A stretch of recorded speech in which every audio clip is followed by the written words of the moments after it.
Les besoins énergétiques de l'humanité ont connu une croissance rapide, principalement satisfaits par des sources polluantes comme le charbon, le pétrole et le gaz, alimentant ainsi la crise climatique. Les alternatives telles que l'énergie éolienne, solaire, hydraulique et nucléaire pourraient répondre à notre demande énergétique. La fusion nucléaire émerge comme une source prometteuse, notamment grâce à des avancées récentes dans les expériences de fusion réussies, surpassant la quantité d'énergie injectée. La fusion inertielle est explorée comme méthode pour produire de l'énergie en chauffant une petite bille à très haute température à l'aide de lasers, créant un plasma et déclenchant la fusion. Bien que des progrès aient été réalisés, des défis persistent pour exploiter commercialement cette technologie. L'objectif est de développer une centrale à fusion inertielle qui générerait un courant électrique comparable à celui d'une grosse centrale à charbon, mais les recherchants sont encore à un stade expérimental nécessitant des améliorations en termes de puissance des faisceaux laser.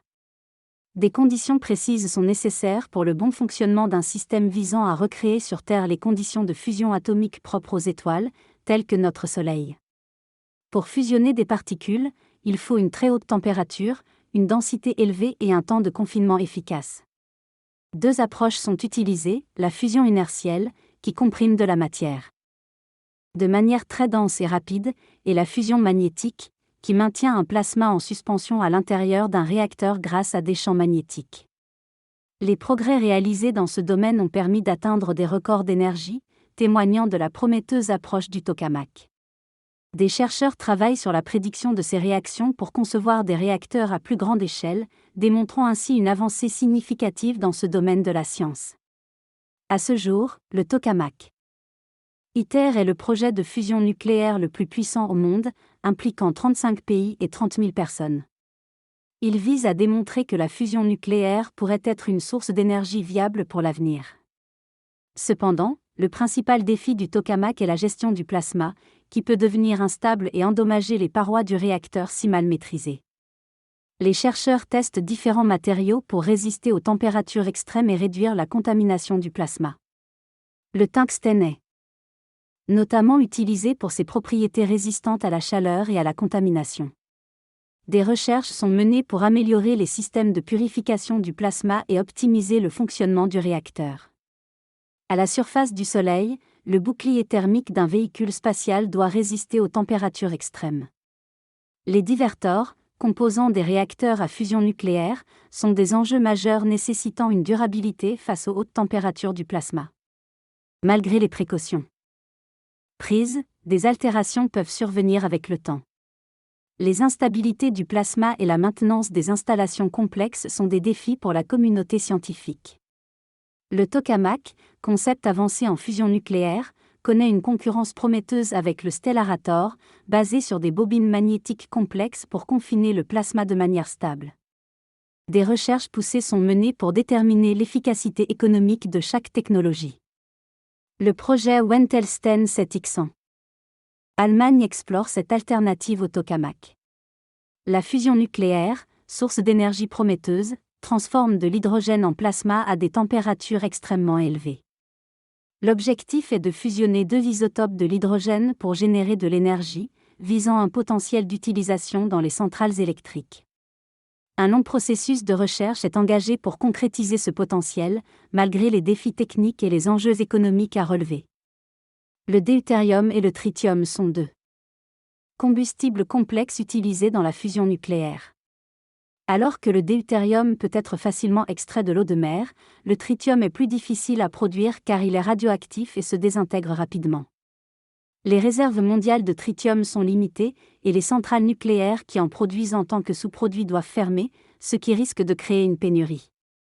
Pour pallier ce problème, des recherches sont menées pour produire du tritium à l'intérieur des réacteurs de fusion grâce à une interaction avec le lithium.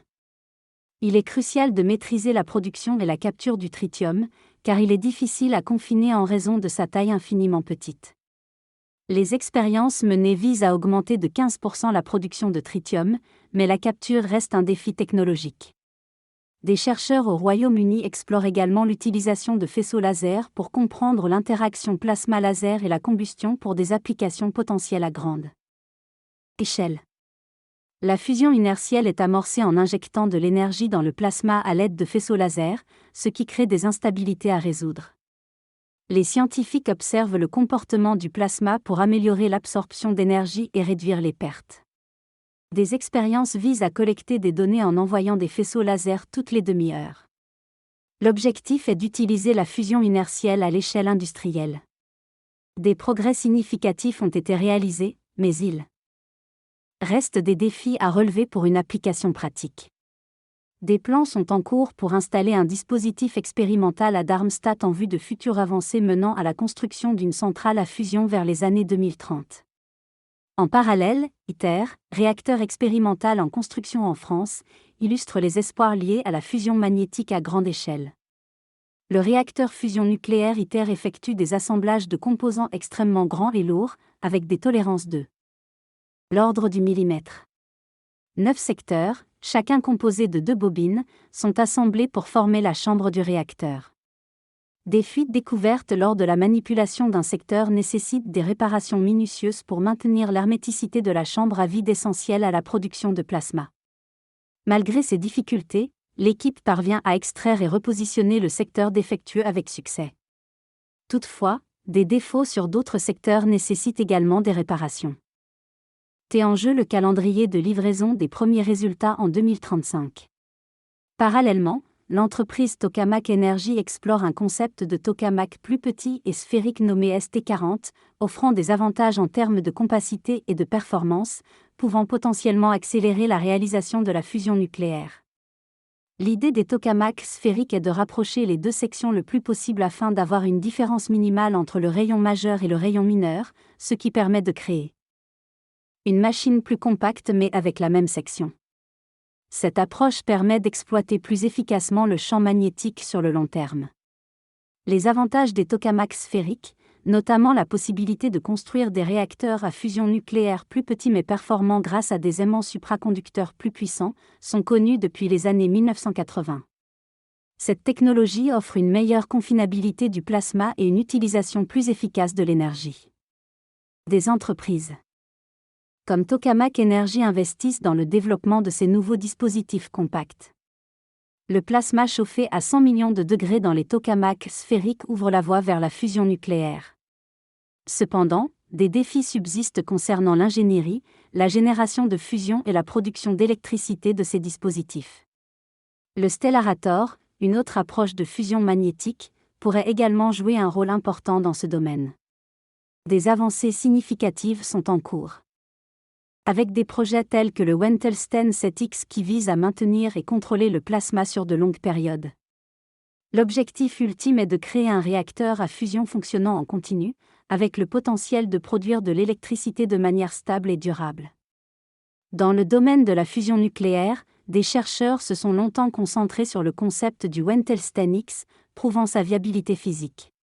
Désormais, l'équipe de Yorit Lon se penche sur l'adaptation de ce concept aux centrales électriques, visant à améliorer l'efficacité énergétique et la compacité des dispositifs grâce à des supraconducteurs. Ils ont fondé la start-up Proxima Fusion pour concrétiser cette vision.